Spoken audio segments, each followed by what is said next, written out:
Thanks for joining us here at Heart of the Father. And once again, we're just taking some time to sit in the Father's presence, receive His love, and from that place, embrace our identity in Jesus.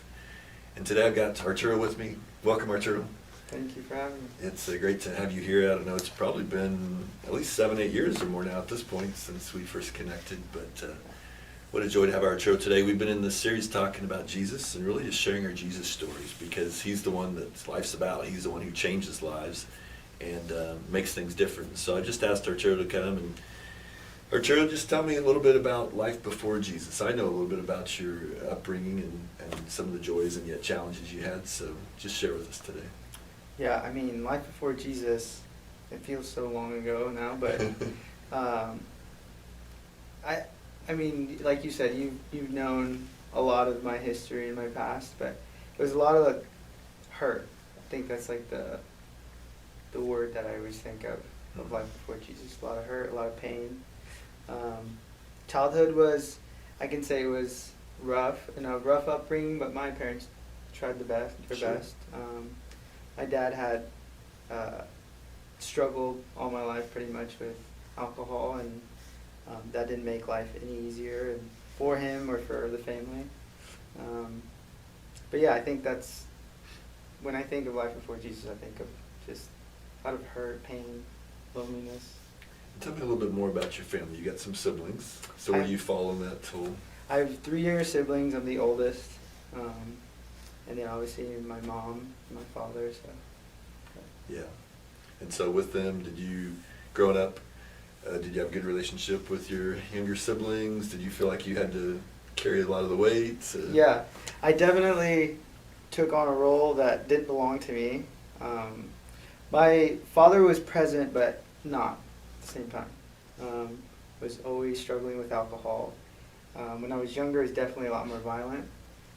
So I took on this protective role for my family. For my siblings mainly, and my mother. One sibling and a mother.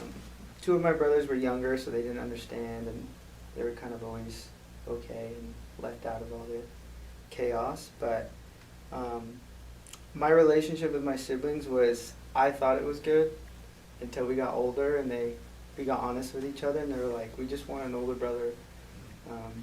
It broke my heart, but I was trying to be a parent to them, thinking that that's what they needed, but in reality, they just want an older brother to be there for them. Yeah, well, I know that all of us, it's the beauty of hindsight, being able to look back as long as we don't dwell on it, yeah, we gain perspective and stuff. But at the time growing up, how did you, what was your life like emotionally? You're dealing with some of the challenges in family. Did you just check out? Did you get angry? Did you not care? Did you get just performance oriented? What did that manifest like as far as school and friends and your emotions and all that? Man, all of it, all of what you said. I was definitely angry. I was full of anger towards God. I mean, one, my mom was a devout Catholic, and we grew up that way.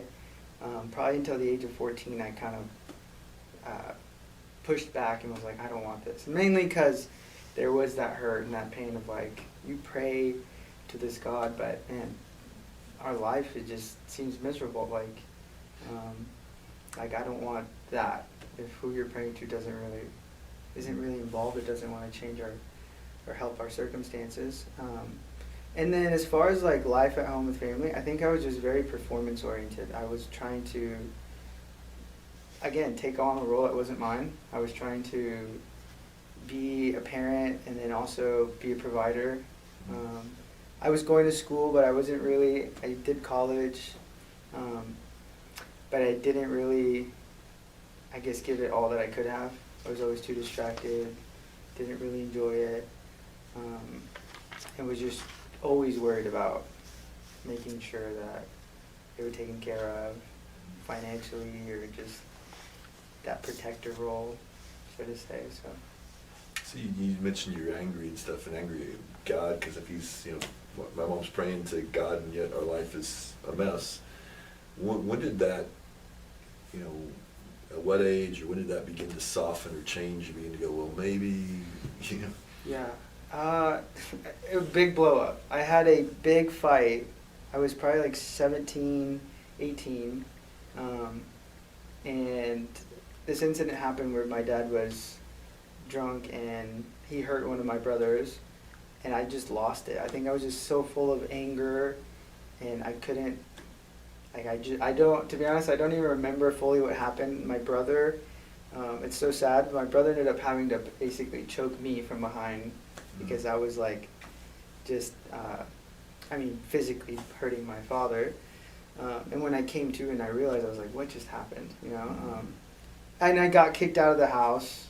And from then on, I was just like seeking like, what's going on? What's the point of this? And I had a lot of friends where I worked. So I would say that's where it started.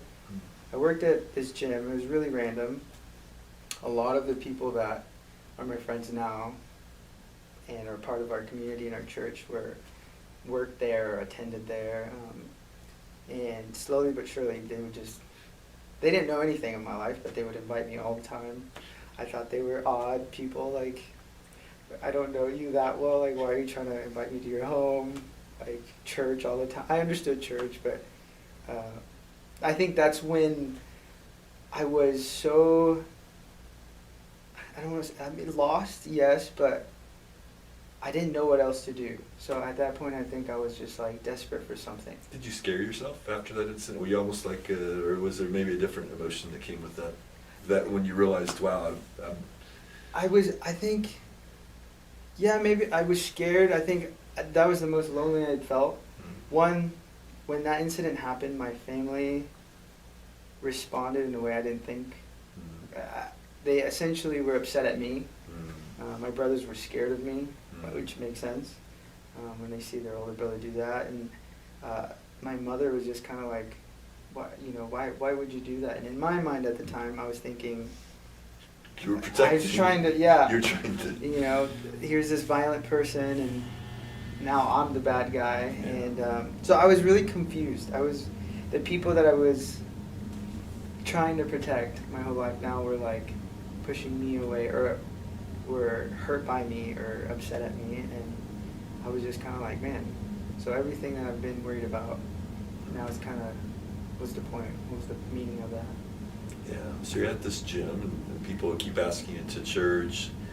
And did you eventually just say yes, or to their house? You just eventually say yes, or what happened then? So there are two sisters, and I think you know the Johnsons. Yeah. And the oldest would always, she would not give up. She was always asking me, inviting me. Once she realized I was like not gonna come with her to church, she was like, come hang out with my friends and I. And I'm like, I know what you're trying to do, but like, at the same time, thanks. But I was like, I don't know your friends. How I grew up, I just thought that was odd. I'm like, I feel uncomfortable, And she's like, fine, just come to a movie. I mean, you don't have to talk to anybody. And I had worked with them a while. I was like comfortable around them. And we attended it was like some sort of Jesus film. I don't remember the exact name of the film. But in a total God way, I show up, and I've grown up playing soccer, and two of the guys that I grew up playing with, sort of, not knowing Jesus, they were there with that friend group, and so I show up and I'm like, Seth, Samuel, what are you guys doing here? And they're like, oh, our friends invited us to a movie. And then the girls show up and they start hugging each other, and I'm just confused, like, what? Like, you guys know each other? Like, yeah. Like, Mackenzie's the one that invited us to this movie, and it was this whole, I was dumbfounded. I was a little confused, I felt like I was being pranked. 'Cause my friends from soccer, friends from work, they turned out to be best friends. They love Jesus, and I was like, are you guys I felt surrounded too. I was just kind of like, what's going on? So from then on, I was way more comfortable because I was like, okay, I know people, people outside where I play sports, people I work with. So from then on, when they would invite me to things, I would go. Still didn't go to church, but if they had game nights, I was definitely there. And that's kind of just where it started. Wow. And out of that, then, how did you end up encountering Jesus? How did your life change where you said, yeah, I've been born again? Yeah, so the Johnsons, I always go back to the Johnsons. They were, I tell them all the time when I see them, I was like, I want to, when I grow up, when I get married, when I have a family, I want to have open doors like you guys did, because I was a stranger and you guys just allowed me to be at your home when they weren't home. I mean, me and some of the guys, or just me and one of the guys would just show up. They'd be working. And half the time we wouldn't tell them, and they're just like, absolutely, our house is open, you guys. Which I was always just confused by. I was like, I told them once, I was like, I could just steal stuff from you. And they're like, yeah, well, it's just things. But, sorry, what was the question? Well, just out of that, how did you encounter Jesus? When? They always made me feel comfortable. Like, I never felt like they were pushing anything on me. They were genuinely just loving me, and they wanted to know how they could help, or how they could honestly just be there for me. And it meant so much to me. So when they had a friend who was a missionary, was in town, and they're like, you should come, our friend's in town, she's just gonna come share stories. You know, they made it very general, they didn't give me any specifics, and we just want to go see her and like hang out. And I was like, where? And she's like, well, she has this barn, and she's just gonna, and I just thought it was the oddest thing. Again, I have no background or Christian, nothing. So I'm like, man, Christians are weird. Like, you're gonna go listen to her in a barn, and this all happened. So I got kicked out. This is all like, I was already hanging out with him, but it was all like coming to a climax. And I opened up to the Johnsons and told them, hey, here's my situation. I got in this huge fight with my father, and I got kicked out. I'm saving money. I'm trying to move my mom and my brothers away from that situation.